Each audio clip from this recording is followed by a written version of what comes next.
Slide 1.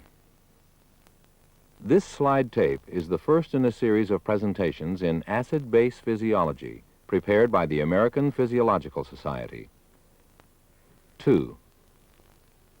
The program begins with a review of prerequisite knowledge. Before you go any further, make sure you have completed the entry skills test provided in the study guide. 3. During the presentation, question slides will appear at intervals. Stop the tape to answer the questions. Then advance to the next slide, on which the correct answer will appear. Stop the tape again to check your answer. After you finish the unit, assess your understanding of the material by taking the post-test in the study guide. 4. This presentation will review some basic chemical principles related to physiological processes in hydrogen ion metabolism. The second presentation will deal with respiratory regulation of hydrogen ion concentration. The third with the role of hemoglobin. The fourth with renal regulation. And the fifth with acid-base disturbances. 5. The title of this discussion is Buffer Chemistry, Physiological Applications. Content expert, Dr. Edward Schneider. 6. In this presentation, we will discuss, first, acids, bases, buffers, the Henderson equation, and the limitation of physiological buffers. Second, the hydrogen ion concentration of a buffer solution. Third, the isohydric principle. Fourth, the carbonic acid bicarbonate buffer system. And fifth, two sources of hydrogen ion and the conditions necessary to maintain its constancy in body fluids. 7. Biological systems can function only within narrow ranges of hydrogen ion concentration. Before examining those processes through which hydrogen ion concentration is maintained at physiological levels in body fluids, let us review some of the basic principles of acid, base, and buffer chemistry. 8. The first objective of this unit is to enable you to 1. Define acid and base. 2. Define buffer. 3. State the limitations of physiological buffers. And 4. Write the Henderson equation. 9. An acid is defined as any substance capable of donating a hydrogen ion. An acid dissociates into a hydrogen ion and a conjugate base. A base is any substance capable of accepting a hydrogen ion. 10. Strong acids, such as hydrochloric acid, are almost completely dissociated in water to form a high concentration of hydrogen ions. 11. Very weak acids, such as hydrocyanic acid, dissociate poorly in water to form a low concentration of hydrogen ions.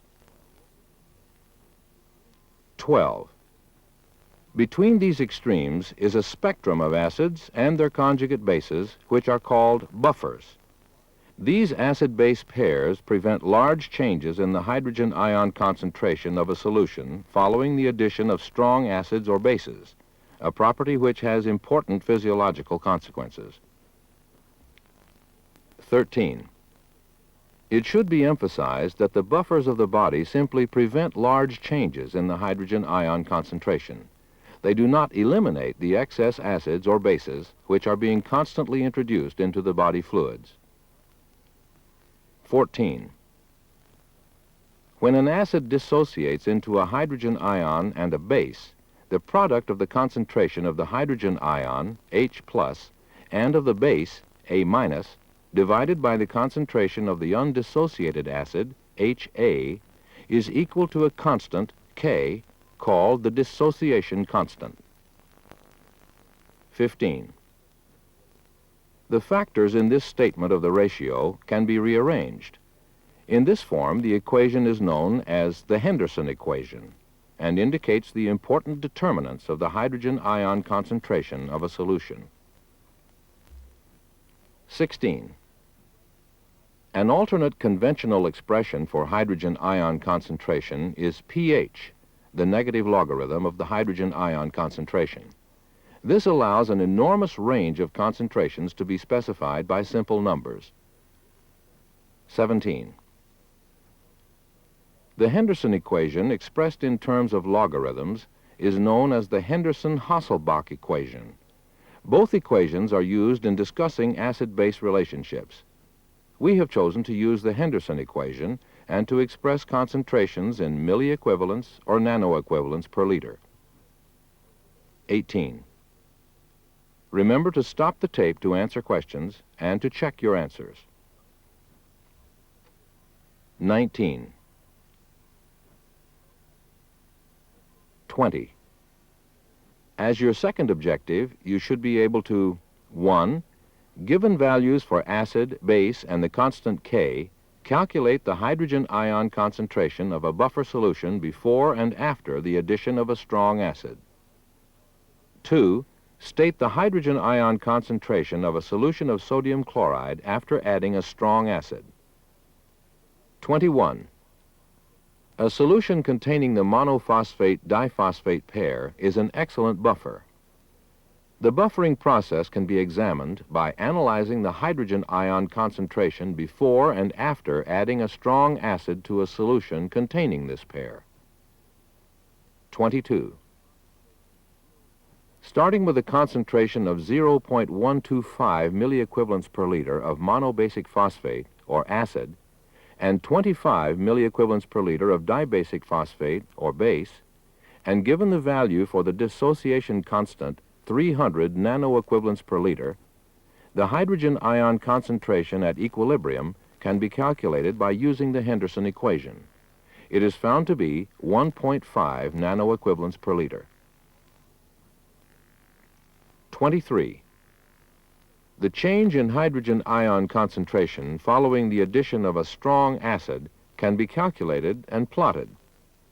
On adding 6 milliequivalents per liter of hydrochloric acid, the hydrogen ions react rapidly with the dibasic phosphate, producing 6 milliequivalents per liter of new monophosphate and decreasing the dibasic phosphate by the same amount.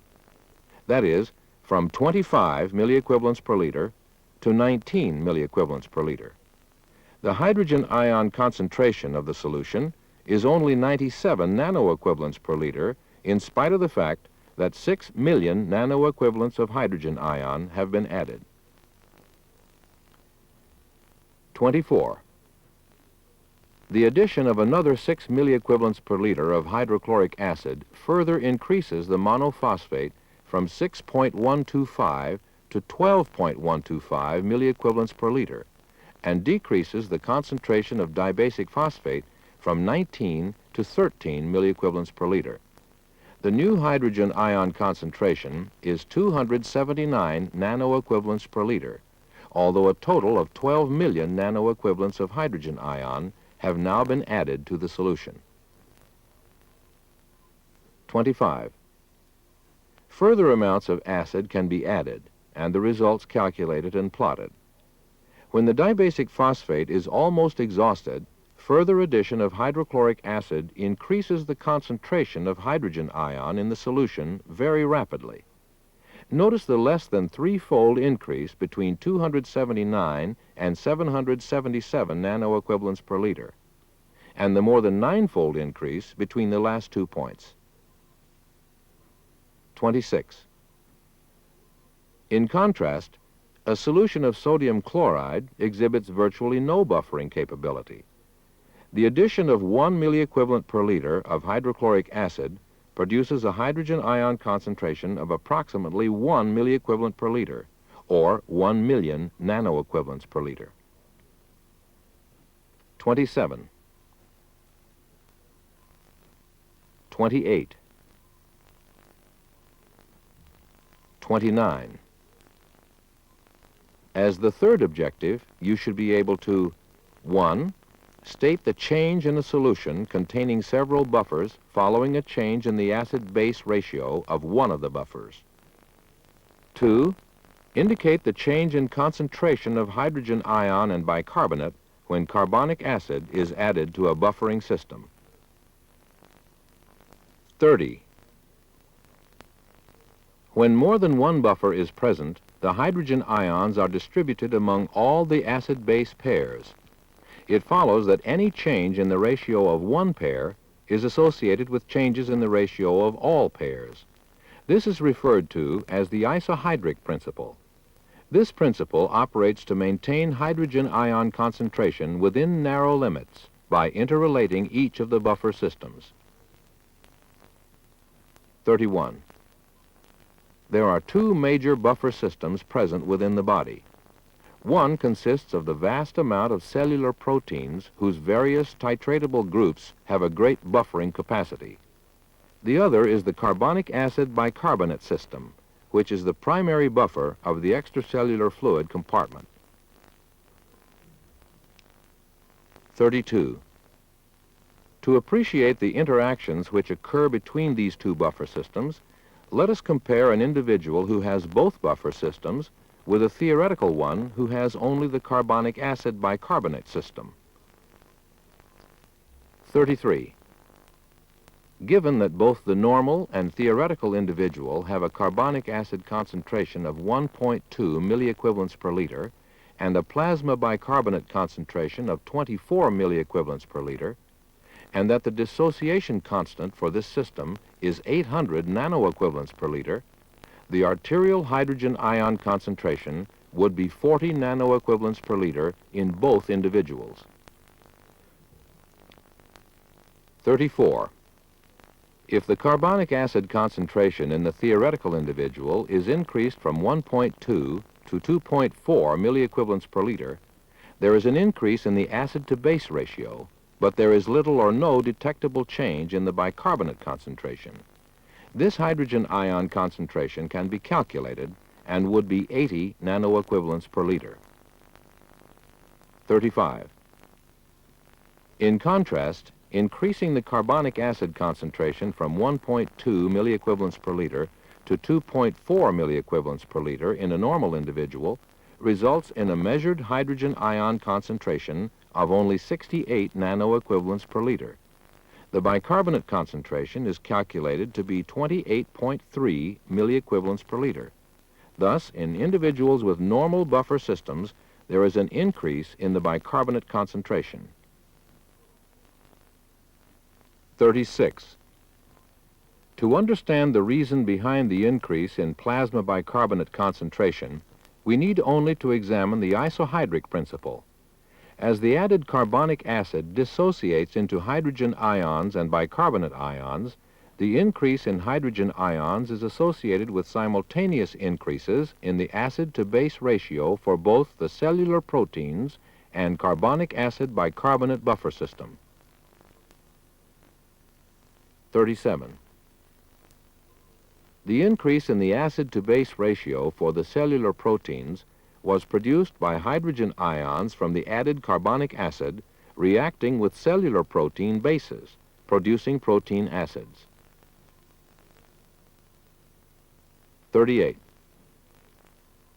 Each millimole of hydrogen ion buffered by the cellular proteins results in the simultaneous generation of a millimole of bicarbonate ions, thus increasing the plasma bicarbonate concentration.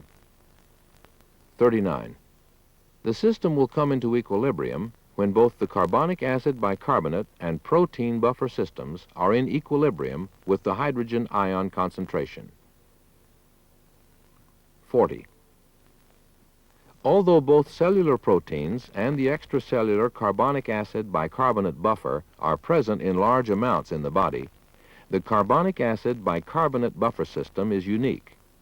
Its critical importance in preventing changes in hydrogen ion concentration will be discussed in the following section. 41. 42. 43. 44. 45. As your next objective, you should be able to 1. Give 2 reasons why the carbonic acid bicarbonate system is the most important physiological buffer. 2. State 2 reasons why PCO2 is substituted for carbonic acid in the Henderson equation. 3. Identify the enzyme mediating the conversion of dissolved CO2 to carbonic acid. And 4. Calculate the bicarbonate ion concentration given values for PCO2, hydrogen ion concentration, and for K. 46. A prerequisite for explaining the regulation of the hydrogen ion concentration is a recognition of 2 unique characteristics of the carbonic acid bicarbonate buffer system. First, this buffer system is one of the most prevalent in the body. Second, and more important, is the fact that both components of this buffer can be regulated independently, the carbonic acid concentration by the respiratory system and the bicarbonate concentration by the kidney. 47. The ability of the respiratory system to regulate carbonic acid is determined by the physical state of this substance in the plasma. Carbonic acid is formed from dissolved carbon dioxide and water and achieves equilibrium almost instantaneously due to the availability of the enzyme carbonic anhydrase. 48. This equilibrium favors dissolved carbon dioxide. The ratio of dissolved carbon dioxide to carbonic acid is approximately 800 to 1. Since this is a fixed ratio, the dissolved carbon dioxide is directly proportional to the concentration of carbonic acid. 49. In the body fluids, the concentration of dissolved carbon dioxide is also directly proportional to the partial pressure of CO2, PCO2. Therefore, the carbonic acid concentration is directly related to PCO2. 50. Because of the direct relationship between PCO2 and carbonic acid, we can rewrite the Henderson equation in terms of PCO2. The equation in this form is used by the clinician in evaluating the acid-base status of a patient. 51. The PCO2 is determined from a sample of arterial plasma. The average is found to be 40 millimeters of mercury. 52. The hydrogen ion concentration is also determined from arterial plasma. The values are found to range from 38 to 42 nanoequivalents per liter, or an average of 40 nanoequivalents per liter. 53. The bicarbonate concentration of arterial blood is difficult to determine directly.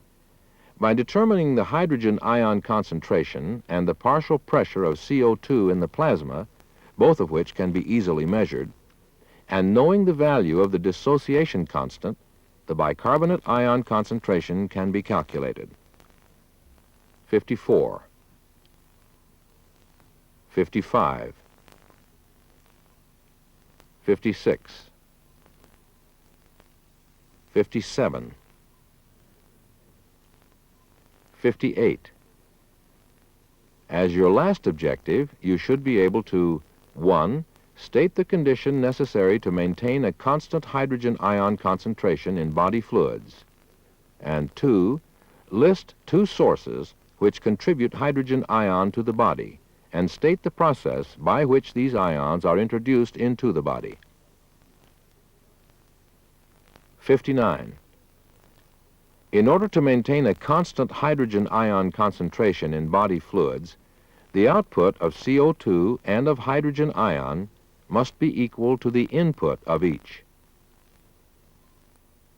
60. Carbon dioxide is introduced into body fluids through cellular metabolism.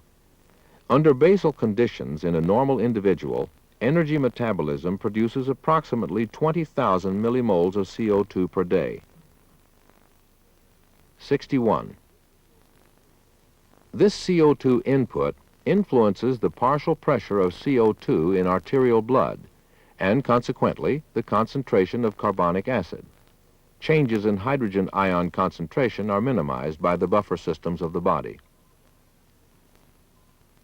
62. To maintain a constant PCO2 in the arterial blood, the rate of output of CO2 by the lungs must be equal to the rate of its production by the cells. 63.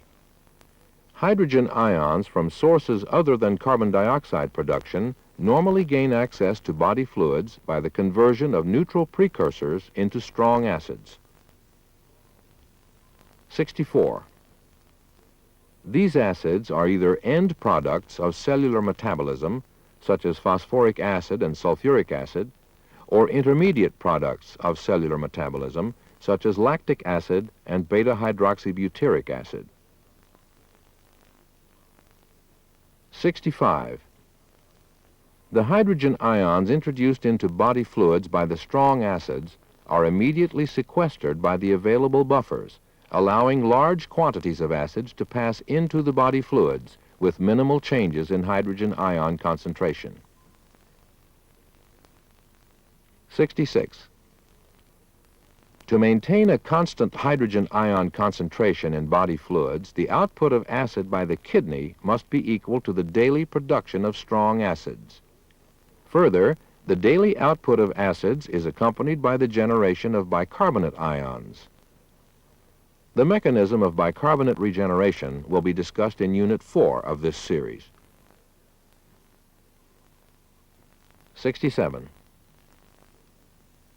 68. 69. In this discussion, the emphasis has been placed on buffering as an immediate mechanism for preventing large changes in the hydrogen ion concentration within the body fluids. Special emphasis has been placed on the carbonic acid bicarbonate system. It is the only buffer in which the acid and the base components can be regulated independently. The underlying mechanism through which respiratory and renal regulation of hydrogen ion concentration in body fluids takes place are the subjects of the next 4 slide tapes of this series. 70. This concludes the discussion of buffer chemistry. Refer to your study guide for the post-test and references for additional reading.